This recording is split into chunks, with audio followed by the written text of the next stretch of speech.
অন্ধের দেশে আয়না বিক্রি করতে এসেছিলেন স্যার। এই কথাটা যারা বলে তারা আসলে সত্যি কথাই বলে। কারণ হচ্ছে অন্ধর কাছে আয়না বিক্রি করতে যে যায় সে হচ্ছে একটা বাটপার। কোনো সুস্থ লোক অন্ধের কাছে আয়না বিক্রি করতে যাবে না, কারণ কানার লাগবে সাদা লাঠি।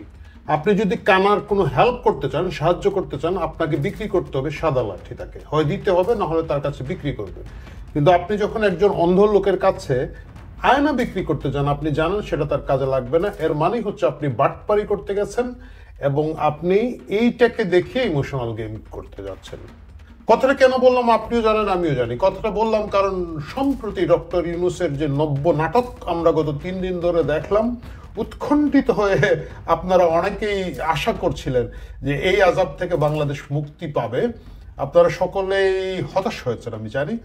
আমি কখনোই এটা আশা করি নাই। আমি জানতাম যে এই অন্ধের দেশে আয়না বিক্রি করতে এসেছেন স্যার, এই ডায়লগ তার বট বাহিনী একাধিক নিক থেকে যতই দিয়ে যাক না কেন, কোনো মূল্যেই এই স্যার এই মাল পদত্যাগ করবেন না।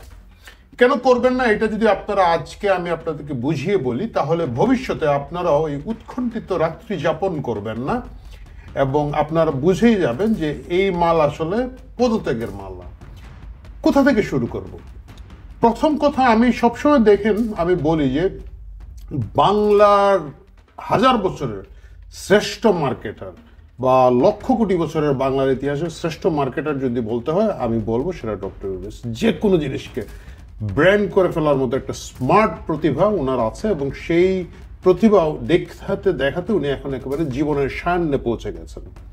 আপনারা অনেকে জানেন যে ছোটবেলা ডক্টর ইউনূস কি করতেন, আপনাদের জানা আছে? যদি না জানা থাকে তার জীবনী পড়ে দেখতে পারেন, এটা বাইরের কথা না। ধরেন আগে পত্রিকায় বিভিন্ন কুইজ ছাপা হতো, সেই কুইজে যারা সঠিক উত্তর দিত তাদের মধ্য থেকে একজনকে পুরস্কার দেওয়া হতো, পরবর্তী সংখ্যার 6 মাস বা 1 বছরের পত্রিকা ফ্রি দেওয়া হতো। তো যখন একজন কেউ জিতত, বিজয়ী হওয়ার পরেও তার নামটা ওইখানে ছাপা হতো।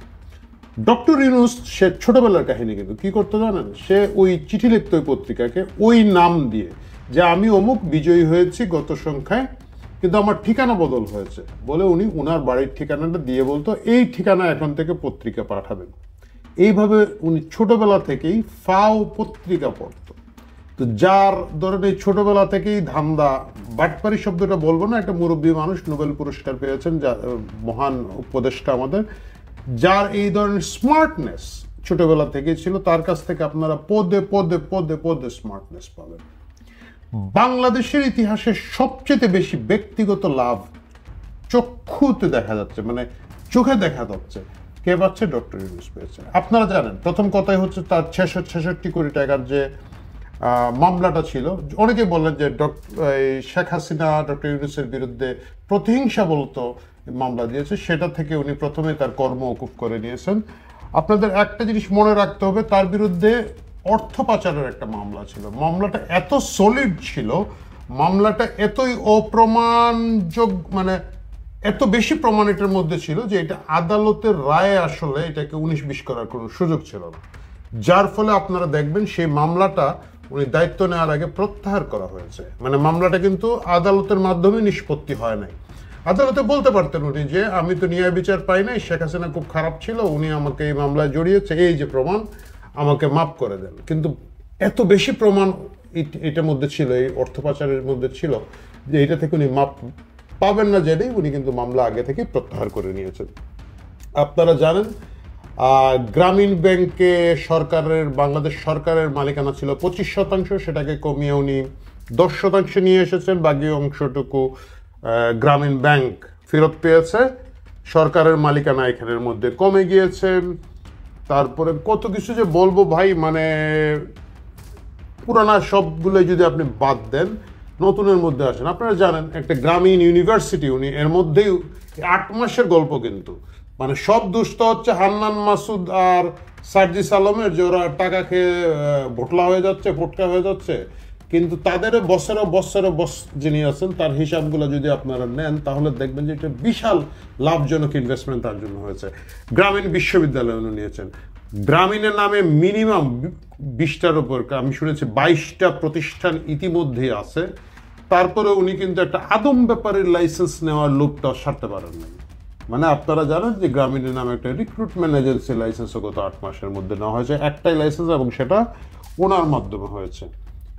বিকাশ এবং রকেটের ব্যবসা খুব জমজমাট, সুতরাং সেখানে ডক্টর ইউনূসের গ্রামীণ ওয়ালেট চালু হতে যাচ্ছে, সেটারও অনুমোদন পেয়ে গিয়েছেন। তো এত কিছু যিনি 8 মাসের মধ্যে পেয়ে গিয়েছেন, আপনি কি মনে করেন উনি আপনার উপর আমার উপর রাগ করে, ওয়াকারের উপরে রাগ করে ক্ষমতা ছেড়ে চলে যাবেন? এই মজা ছেড়ে চলে যাওয়ার লোক উনি, যিনি ছোটবেলা থেকেই পত্রিকায় চিঠি লিখে একজনের হক মেরে সেটা উনি নিজে পুরস্কারটা নিয়ে নিতেন, সেই লোক সম্ভব না। এই জায়গায় আসাটা কিন্তু ডক্টর ইউনূসের মেটিকুলাস পরিকল্পনায় বহুদিন ধরে আছে। এটা এমন না যে উনি ঘটনার চক্রে এসেছেন, যদিও জিনিসটা এমনভাবে বলা হয় এবং উনি বলবেন, দেখবেন যে একেবারে শেষ মুহূর্তে শেখ হাসিনা পদত্যাগ করেছেন বা করে ফেলবেন, এই সময় আমাকে সবাই বললো, আমি বললাম আমি করবো না, তোমরা করো। পরে অনেক চাপচুপ দিয়ে তারপরে তারা ওনাকে নিয়ে আসলো, এটা কিন্তু নয়।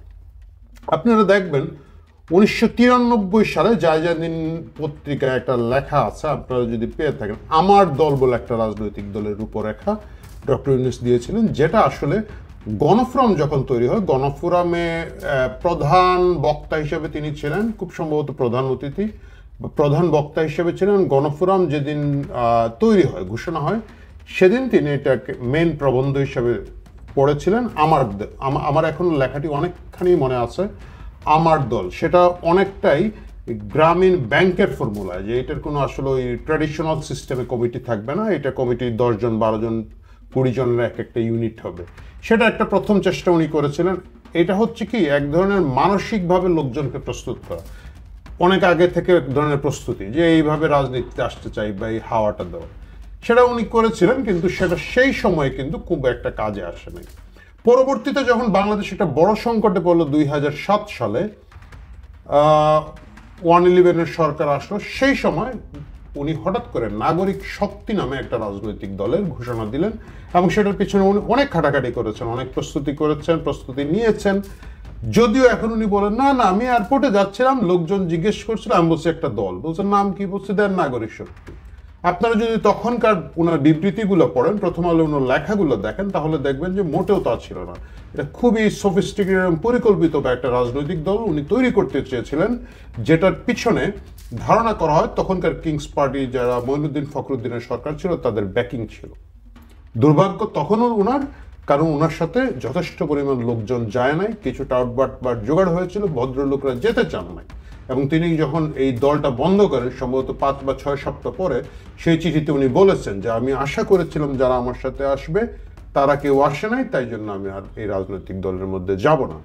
এটা ছিল তার সেকেন্ড উদ্যোগ, এবং এখন এসে উনি তৃতীয় উদ্যোগে পড়েছেন, এবং অবশেষে তিনি ক্ষমতায় বসেছেন। আপনারা অনেকে আমার সাথে দ্বিমত করবেন যে না, উনি আসলে তখন তো কোনো উপায় ছিল না, হঠাৎ করে কোটা বিরোধী একটা আন্দোলন চলে গেল, কোথায় যেন চলে গেল, যেতে যেতে দেখা গেল যে শেখ হাসিনা পতনের আন্দোলন হলো এবং শেখ হাসিনার এবং আওয়ামী লীগ সরকারের পতন ঘটলো, তখন তো আমাদের আসলে কোনো উপায় ছিল না। উনি মোটেও এটা জানতেন না, উনি বাইরে বসেছিলেন। আপনি ডক্টর ইউনূসের নিয়োগগুলো যদি দেখেন, তাহলে দেখবেন যে গেমটা আসলে এইখানে না। এখন এই যে উনি পদত্যাগের নাটকটা 2 দিন ধরে করছেন, কারণটা কি? ওনার পদত্যাগ তো কেউ চায় নাই। মানে স্টেক হোল্ডারদের মধ্যে আমি যাদেরকে বলবো, আওয়ামী লীগকে বলবো না, আওয়ামী লীগ খেলার বাইরে, তাদেরকে দুধ ভাত, তাদেরকে আপাতত আমরা মাঠের বাইরে রেখে যদি দেখেন, বড় স্টেক হোল্ডার হচ্ছে বিএনপি কিন্তু ডক্টর ইউনূসের পদত্যাগ চায় নাই। জামাত ইসলাম তো চাওয়ার কথাই না, তারা ওনার নিয়োজিত বা নিযুক্ত। সেনাবাহিনী প্রধান বারবার বলছেন আমি ডক্টর ইউনূসকে, যেহেতু সেনাবাহিনী একটা বড় স্টেক এই মুহূর্তে, আমরা তার সাথে আছি, তাহলে ওনার পদত্যাগ কিন্তু কেউ চায় নাই। তাহলে উনি পদত্যাগ করতে যাচ্ছেন কেন? বিএনপি কার পদত্যাগ চেয়েছে? খলিলুর রহমান। খলিলুর রহমান লোকটাকে, খলিলুর রহমান এর আগে কখন এসেছে আপনাদের মনে আছে?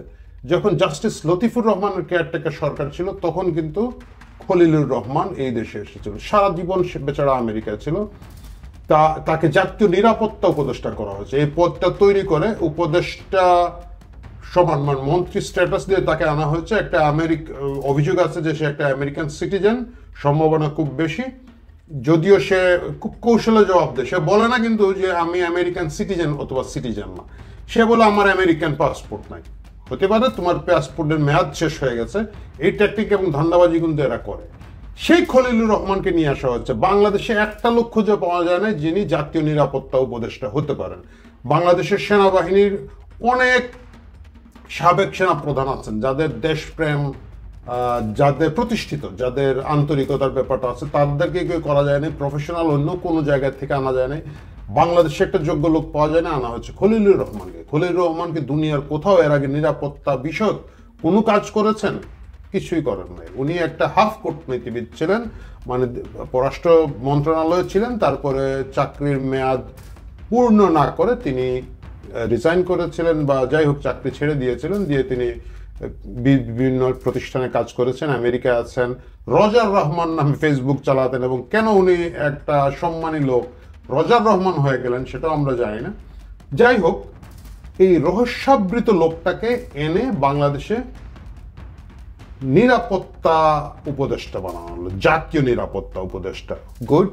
কখন বানানো হলো? যখন মায়ানমারের দিকে একটা যুদ্ধ করিডোর দেওয়ার জন্য একটা প্রস্তুতি সরকার নিয়েছে, সেন্ট মার্টিনের লোকজনকে যেতে দিচ্ছে না, এবং ওই অঞ্চলে যা কাজ হচ্ছে তা শেখ হাসিনা আগে যেটা বলেছিলেন, শেখ হাসিনা বলেছিলেন যে ওই অঞ্চলকে একটা বিচ্ছিন্ন অঞ্চল করার জন্য, খ্রিস্টান অধ্যুষিত অঞ্চল করার জন্য, বা কোনোভাবে বাংলাদেশ থেকে বিচ্ছিন্ন করে দিলে এবং ওই সব জায়গায় যদি আমরা বিশেষ বিশেষ মহলকে সুযোগ দেই তাহলে আমি ক্ষমতায় থাকতে পারবো। সেই কথাটা কিন্তু আমরা তখন বুঝেছি। আমি ব্যক্তিগতভাবে মনে করেছি যে শেখ হাসিনা আসলে কি বলেন না বলেন রাজনীতি করার জন্য একটা কিছু বলে ফেলবো, কিন্তু আজকে সেই উপলব্ধিটা হচ্ছে যে কথার মধ্যে কিছুটা যে সন্দেহ আমরা করেছিলাম যে একটা কি বলা যায় অবিশ্বাস্য কথা, সেটা বোধ হয় নয়।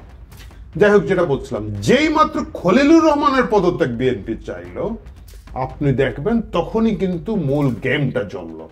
যখনই জেনারেল ওয়াকার দরবারের রুটিন ওয়ার্কের মধ্যে তার বক্তৃতায় একটু বললেন যে এই করিডোর দেওয়ার ব্যাপারে তাদের আপত্তি আছে, তখনই দেখেন ডক্টর ইউনূস তেলে বেগুনে জোরে উঠে এই পদত্যাগের নতুন নাটকটা তিনি শুরু করলেন। কারণ হচ্ছে তাকে যে মিশন দিয়ে এখানে পাঠানো হয়েছিল, সেই মিশনে করিডোর, সেটা করিডোরের নামে হোক, প্যাসেজের নামে হোক, দুয়ারের নামে হোক, আরো কি কি যেন নাম দিচ্ছে, চ্যানেলের নামে হোক, যে নামে হোক, এইদিকে একটা অ্যাক্সেস বহির্শক্তিকে দেওয়ার শর্ত তার নিয়োগের পিছনে আছে বলে দৃঢ়ভাবে আমি অন্তত বিশ্বাস করি এখন। এবং তার প্রমাণই হচ্ছে কোথা থেকে, মার্কিন যুক্তরাষ্ট্র থেকে আনা হয়েছে। যে জিনিসটা হয়, সুপারভাইজার নিয়োগ দেয় না, ওই যে ভাই আমার কাজটা ওইখানে কিভাবে হচ্ছে, আমি একটা সুপারভাইজার নিয়োগ দিলাম, ও দেখবে, তোমরা কাজ করবে, ও দেখবে। এইভাবে মার্কিন যুক্তরাষ্ট্র থেকে খলিলুর রহমানকে আনা হয়েছে। বিএনপি সেটা টের পেয়েছে এবং বিএনপি খলিলুর রহমানের ব্যাপারে কিন্তু একটা শক্ত আপত্তি দিয়েছে।